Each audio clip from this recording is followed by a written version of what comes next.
Welcome to Empowered by Iron, hosted by Dr. Kristen Lander from Fiercely Fueled Nutrition Coaching and Mary Morton from M&M Coaching, remote coaching for the novice athlete. Together, we are empowered by iron.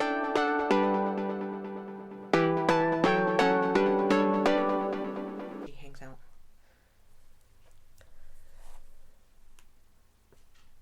This week on Empowered by Iron, we're going to talk about something that's a little bit uncomfortable, but we hope will give people who are, or any of you guys that are going through something tough or facing a difficult decision, or maybe are at a fork in the road in your life, will give you the strength to make the decision that, you know, is best for you, or just to give you the power and the strength to make a decision. So Kristen has a story for us. So what's been going on, Kristen? Let's talk about that. Was really awkward. I'm sorry. Let's talk about what's been going on these past couple months for you. Yeah, so I've known actually for a while I have a genetic mutation that gives me an extremely high risk of developing breast cancer and ovarian cancer, as well as some other cancers, pancreatic and melanoma. So I have like an 86% chance of getting these cancers, breast and ovarian cancer. And that's a really high number, 86% chance. Like if I was going to have an 86% chance of winning the lottery, I'd probably buy a lot of lottery tickets, right? So it's a really high risk. All of the women on my mother's side of the family have had breast or ovarian cancer. My mother had both, unfortunately. That's how we found out about this gene mutation. She was tested for this gene. She tested positive, so I got tested. I've actually known for a while I had this gene mutation and was being managed by doctors in another state when I lived out of state. And so I basically was told when I turned 40, I would have to have my ovaries removed to reduce my risk of getting ovarian cancer. And that's kind of where things were left. I was doing some screening exams, which got to be really expensive. So I was doing like 4 different types of screening exams every 6 months. Really expensive testing, just to make sure that if I did develop cancer, it would be caught early. And so I have lived my life the past several years.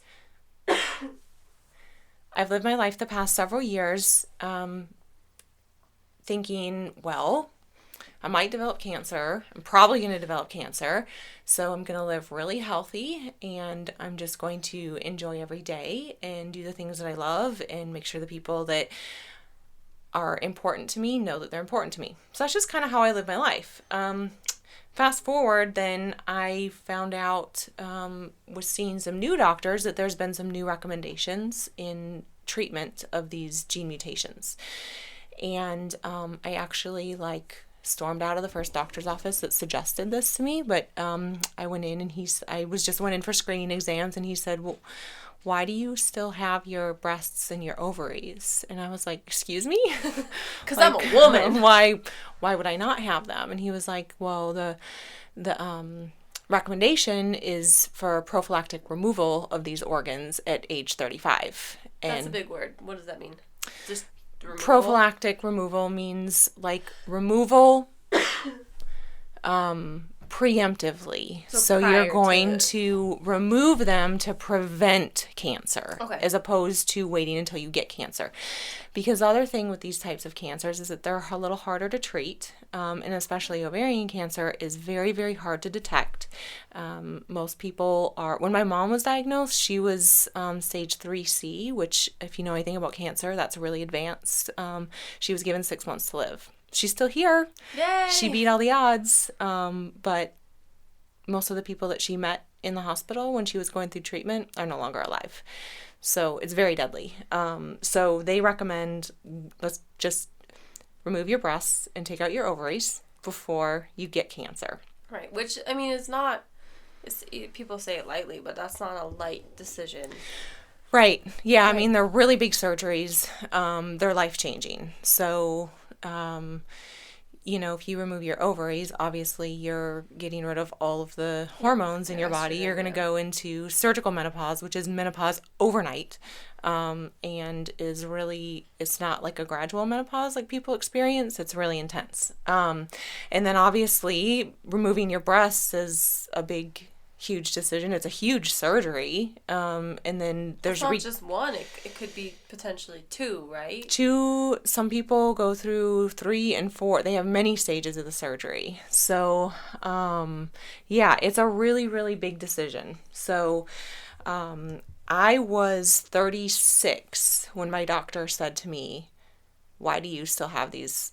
You should have had them removed when you were 35. If you were my wife or my daughter, you would have already done these surgeries. And I was kind of like, what is wrong with this guy? Like, no, I'm going to I live a healthy life and I eat really healthy and I exercise and I've done all the things I'm supposed to do to try to prevent cancer. Like, what is he talking about? I'm not doing this.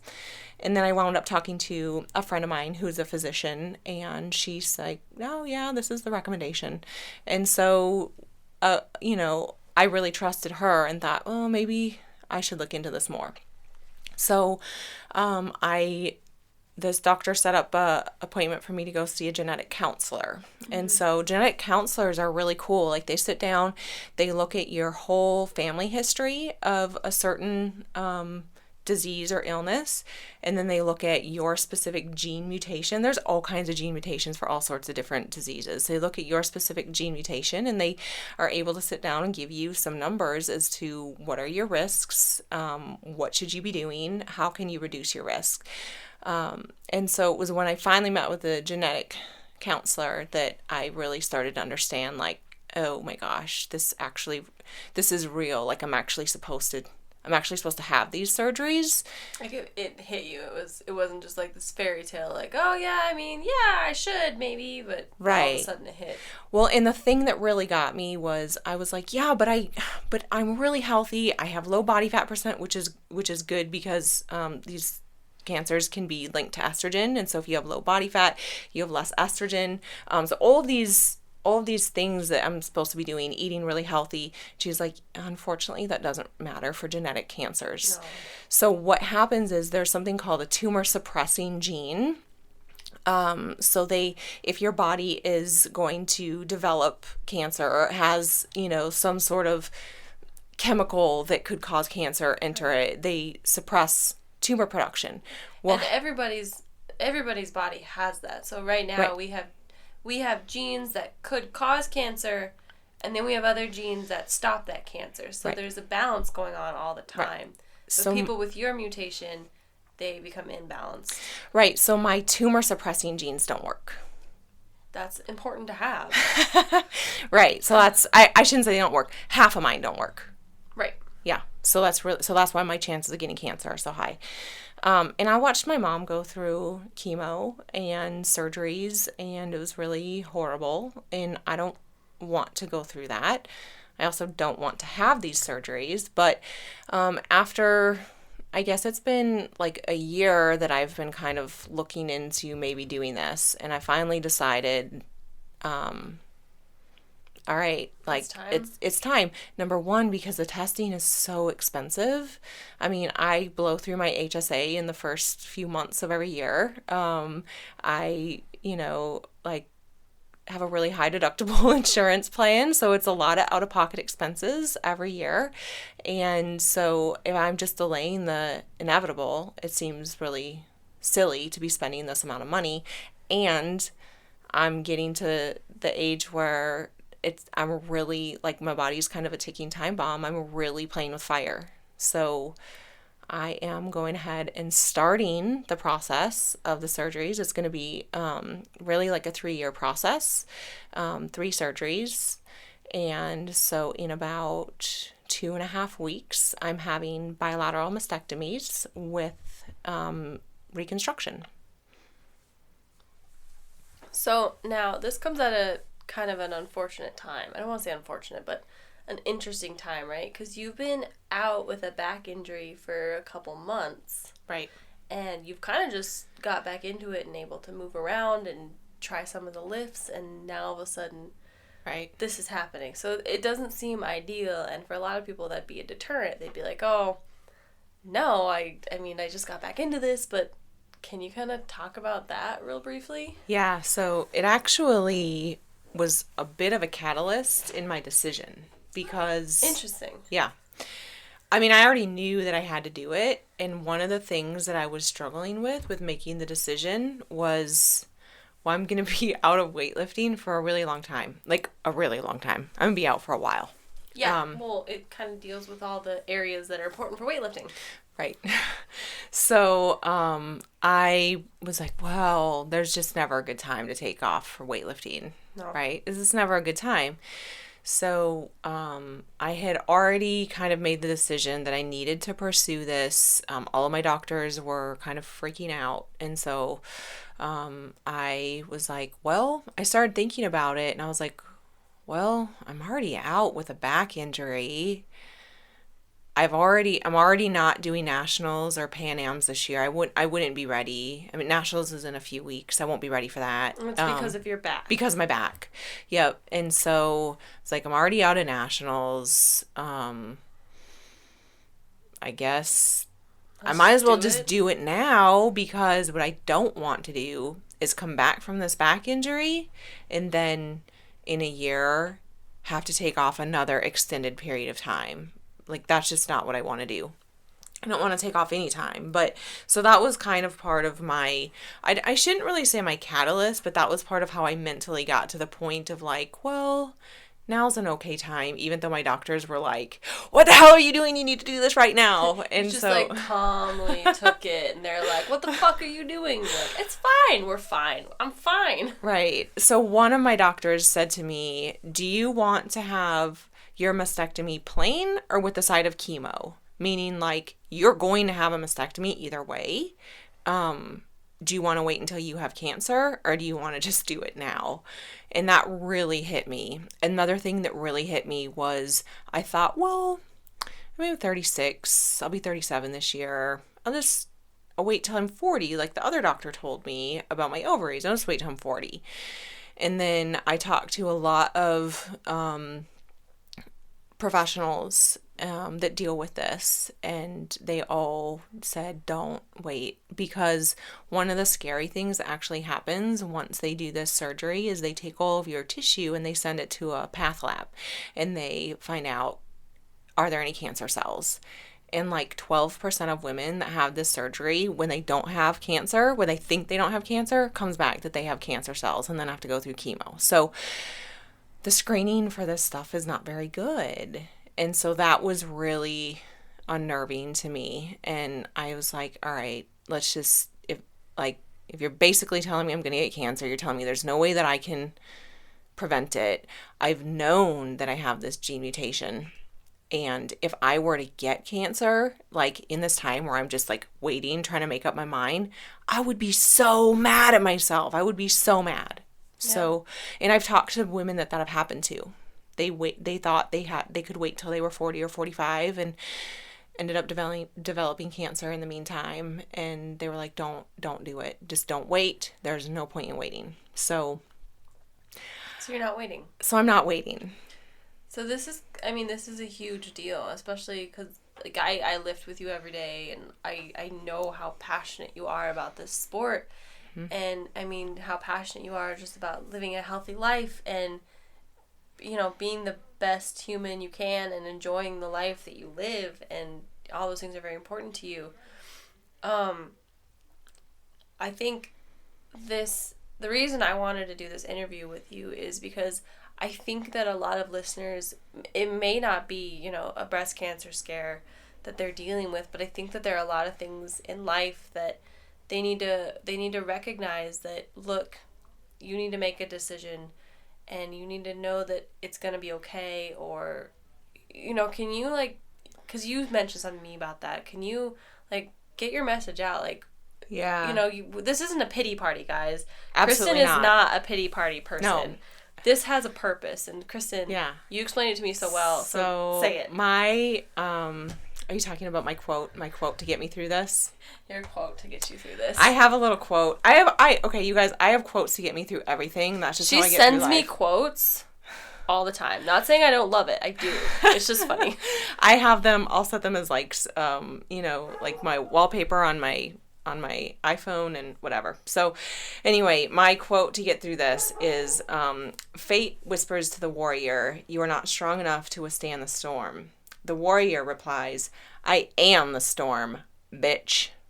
She has that written in her notes. Just thought you should know that. Is in the notes. I added in the bitch part, but the actual quote doesn't have that. But that's like, I am looking at this in terms of like that.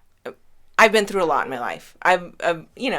Everyone has when they get to my age, especially, but sometimes younger in life. But we all go through shit, and I don't like to look at it in terms of like how life happens to me. Like I like to look at it in terms of how I respond to how life happens to me, what you can control.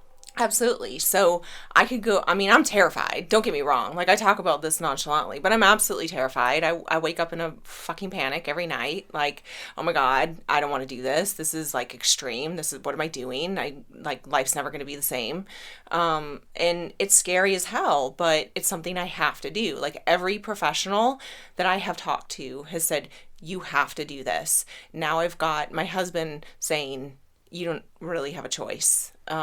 My mom is saying, do you want to go through what I went through, or do you want to do it a little bit easier way? Not that this is easy, but easier than what she went through. So, I'm just going to stand up and fight and take control of the situation the best I can and eliminate my risks and, live to fight another day. So I'm also super passionate about just inspiring people and helping other people and spreading love in the world, and I can't do that if I'm not here. So I have to take some steps to make sure that I'm here. Yeah, I appreciate you being here. I mean, I like you. But I won't lie, like in throughout this journey I've thought like, okay, this surgery is going to be really expensive. It's 3 surgeries. It's really, really, really expensive. My insurance, because I'm self-employed, is really shitty. And so I've got to pay a lot of money to have these surgeries, but I have to pay a lot of money to have screening exams as well if I'm not going to have the surgery. So over lunch the other day, I said to my husband, you know what? This is not really a good use of money, having the surgery or spending money on the screenings. So I think what I would like to do is actually not do any of that and just, have a really good life, live a really good life like I do now, and take my fate as it comes. And if I get cancer, I get cancer, and then I die and, go into a box in the ground or whatever, and so be it. Okay, that's extreme. Right. And I know that that's fear talking. And so I'm going to ignore that. Although a part of me still thinks that that's logical, but everyone else I've told that to says that's really a bad idea. And if someone that I loved said that to me, I would say, you're crazy. Like, get it done, figure it out. Right, just do this. And so I'm going to do it. Even though I'm scared shitless, I'm going through with it, and it's going to happen. And my mom also said something to me that really helped. She said, you live your life in such a way where you eat healthy and you exercise, you do all these things to make sure that you're healthy. Why would you leave this giant risk on the table? Why would you even... how are you taking care of yourself if you're not eliminating this huge risk of getting cancer? Absolutely. Yeah. So here we are. I think that this is important because, like you said, the kind of fear, illogical part of you, even though you think it's logical, it's very illogical. It's very irrational. Mm-hmm. Yeah. The whole, well, I'll just live it out and do whatever I want, like a little 2-year-old toddler. Like, I don't want to do that. Right. I'm going to do what I want to do. Right. But, and I think this is important for the listeners, and, I mean, you guys listening, sometimes in life you're faced with shit that you don't want to fucking do because it's scary, or because it's going to put a hole in your wall, or it's going to impede your progress or whatever. And that has to do with weightlifting, your career, family, whatever. But you need to realize that for things that you can have control over, like, you need to take that control and do what you need to do. Like, take control of what you can control and be relentless. Yeah. You got to be the fucking storm. Be the fucking storm. So, you just have to do that. Sometimes you have to make hard decisions about things for your health, but sometimes it's just, you have to make hard decisions about what's going to lead you down a path of happiness. And sometimes those are the hardest decisions that we have to make. You might have to leave a job or leave a relationship or change gyms or leave your coach or whatever. But sometimes we have to make these really, really hard decisions because we are no good to other people in our lives if we don't have ourselves taken care of. If we're not living to our full potential. Absolutely. If you're stuck in a job that you know is not good for you and you hate it, well, what the fuck are you doing? Like, you can't help people if you can't help yourself. Right. And we should all be striving to, like, help each other. We're all in this crazy life together. Like, let's live it together. Love. Yeah, I know. It sounds like a really hippie message, but I'm kind of a hippie, so. I think hippies are rad. Okay, so, yeah, I think that's it for part 1. We'll try to do a part 2 of this, just because, it's a multiple part thing for you, so. Yeah, there's gonna be a few parts. We're gonna continue to put out awesome, content while I'm going through this. It will not all be related to this, I promise. We won't always talk about boobs. I do not want to talk about boobs all the damn time. I would like to talk about weightlifting. So yeah. Yeah. Okay. Cool. Alright guys, this is Mary without Kristen around. So I do the editing for the audio, and I just wanted to throw this in there. Kristen has been such a huge inspiration for me, and I love having her around. And, there's a few things in life I would have never done if it wasn't for her encouragement or her example. And I just think that the world's a better place with her. One of her friends has set up a GoFundMe page, and if you find it in you that, that this podcast or Kristen has helped you in any way, consider making a donation. And again, it's not something I'm forcing, or Kristen even knows that I'm doing this, but I'll put the link in the description. If you guys want, go for it. If not, that's cool. We look forward to having you as our valued listeners. So thank you. If you like what you heard today, please help us connect with other female badasses. We would love if you would leave us a review on iTunes. Tell your friends about us. Visit our website, which is empoweredbyiron.com. You can find each of us on Instagram. Mary is at MaryMo_92, and Kristen is at Kristen with an I, Lander.